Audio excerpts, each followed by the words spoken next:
I want to share the word of the Lord this morning. And I believe the Lord God is going to minister to our hearts. He is going to revive us. He is going to lift us. And He is going to speak to our heart in the name of Jesus. Because of time, I want us to read the scripture that is in the book of Hosea chapter 6. Hosea chapter 6. Verse number 1.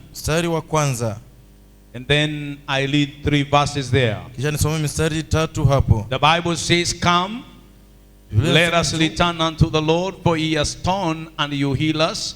He has smitten and you bind us up.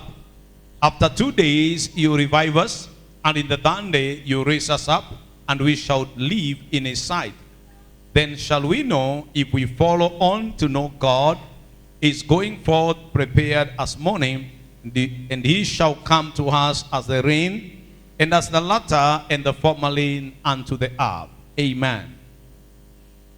I want to share this morning, and I pray that this word that I'm sharing will have a praise in your heart. To hear the word, and it is quite a different thing, the word of God to work in your spirit. My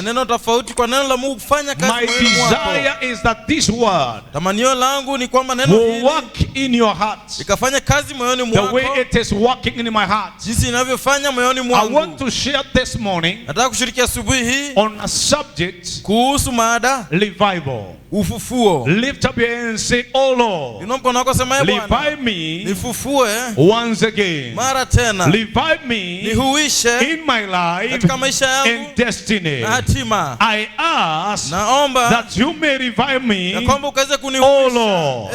Revive me even in this season, and let my life reflect your glory in Jesus' name." Many time we share and we talk about the revival. What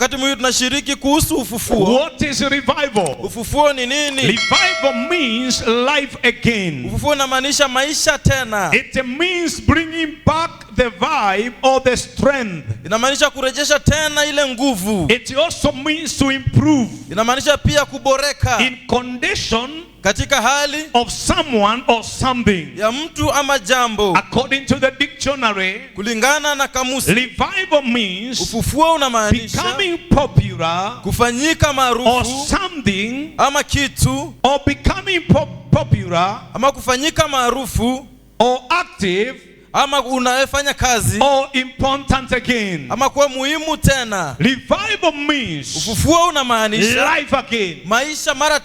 And I want to say this morning, when we talk about revival, we mean there was something that was in place, but something happened and it was lifted. In the name of Jesus this morning, I pray that God may ignite the fire of revival in your spirit, in your soul, and in your life. I declare to the weak today that you may receive the inner strength. The strength of the man is not necessarily on the outside. The strength of a man or woman, it is in the heart, because your inner strength will be able to manifest in your outside. When somebody is on fire, when somebody is revived in the inner man, it shows even from the outside.